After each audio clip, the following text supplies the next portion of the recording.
तृणमूल कांग्रेस की अध्यक्ष और पश्चिम बंगाल की मुख्यमंत्री ममता बनर्जी अपने सियासी करियर की सबसे कठिन चुनौती से इस वक्त जूझ रही हैं। मौजूदा वक्त में ममता बनर्जी देश की इकलौती महिला मुख्यमंत्री हैं और बंगाल की राजनीति में अपने दम पर लेफ्ट का किला ध्वस्त करके बड़ा राजनीतिक बदलाव लाने वाली ममता बनर्जी का सामना इस बार राइट विंग से यानी कि बीजेपी से, और बीजेपी ने उन्हीं के बहुत करीबी और मजबूत सिपाही कहे जाने वाले शुवेंदु अधिकारी को इस बार उनके खिलाफ मैदान में उतार दिया। तो अब पूरे देश की नजर इस बात पर है कि ममता बनर्जी जीत का इतिहास रचती हैं या फिर खुद इतिहास बन जाती हैं। तो चलिए आज बात करते हैं पश्चिम बंगाल की सीएम ममता बनर्जी की, और साथ ही आपको बताएंगे देश की उन महिला मुख्यमंत्रियों के बारे में जो किसी ना किसी राज्य की कमान संभाल चुकी है।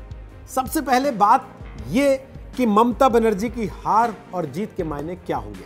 ममता बनर्जी के राजनीतिक सफर के लिए बंगाल का चुनाव बहुत मायने रखता है, क्योंकि अगर ममता बनर्जी इस बार का चुनाव हार जाती है तो इस समय देश की इकलौती महिला मुख्यमंत्री सत्ता से बेदखल हो जाएगी, और दूसरी तरफ अगर ममता बनर्जी ये चुनाव जीत जाती हैं तो वो मौजूदा दौर की सबसे मजबूत, सबसे शक्तिशाली महिला नेता कही जाएंगी, जिन्होंने अपने दम पर पहले लेफ्ट को हराया और फिर राइट विंग को भी वो शिकस्त दे देंगी। वो विपक्ष का भी सबसे बड़ा और सबसे कद्दावर चेहरा बनकर उभरेंगी, क्योंकि उनके कद का कोई दूसरा विपक्षी राजनेता मौजूदा दौर में तो कम से कम दिखाई नहीं देता। 5 जनवरी 1955 को कोलकाता में जन्मी ममता बनर्जी अपने संघर्ष, सादगी और मां माटी मानुष के नारे के सहारे 2011 में पश्चिम बंगाल में लेफ्ट के किले को ढहा कर पहली महिला मुख्यमंत्री बनी। 5 साल बाद वो पहले से ज्यादा बड़ी ताकत बनकर उभरी और दूसरी बार फिर सीएम बनी। लेफ्ट के खिलाफ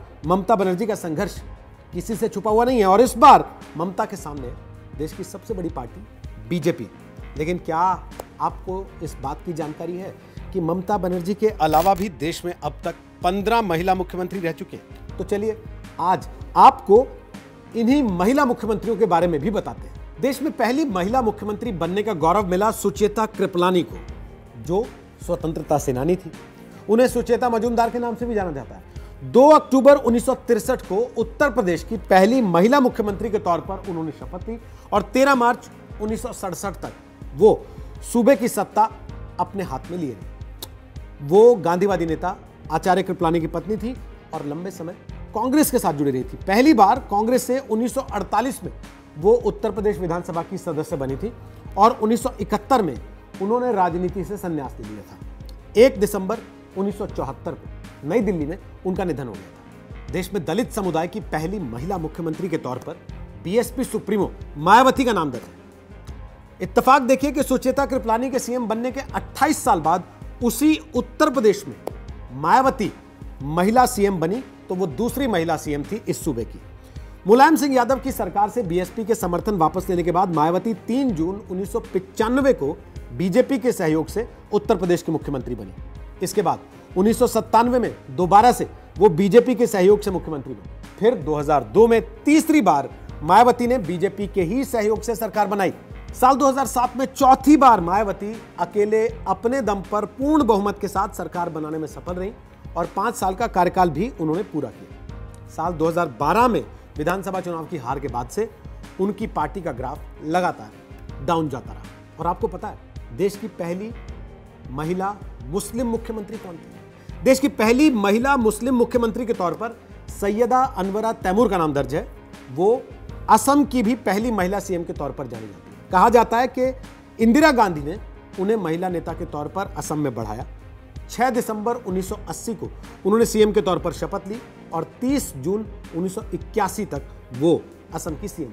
लेकिन इनके अलावा भी भारत में कई महिला मुख्यमंत्री रह चुकी हैं। मसलन सुषमा स्वराज, वो दिल्ली की मुख्यमंत्री रही। शीला दीक्षित दिल्ली की मुख्यमंत्री रही। महबूबा मुफ्ती को जम्मू कश्मीर की मुख्यमंत्री होने का मौका मिला। जानकी रामचंद्रन तमिलनाडु की मुख्यमंत्री रही।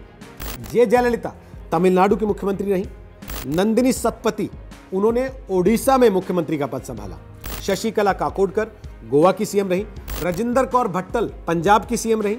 राबड़ी देवी ने बिहार में मोर्चा संभाला, सीएम की कुर्सी संभाली। उमा भारती मध्य प्रदेश की मुख्यमंत्री बनी। वसुंधरा राजे राजस्थान की मुख्यमंत्री रहीं और आनंदीबेन पटेल गुजरात की मुख्यमंत्री रहीं। तो ममता बनर्जी के अलावा भी ये सभी महिलाएं राज्य के मुख्यमंत्री का पद संभाल चुकी हैं।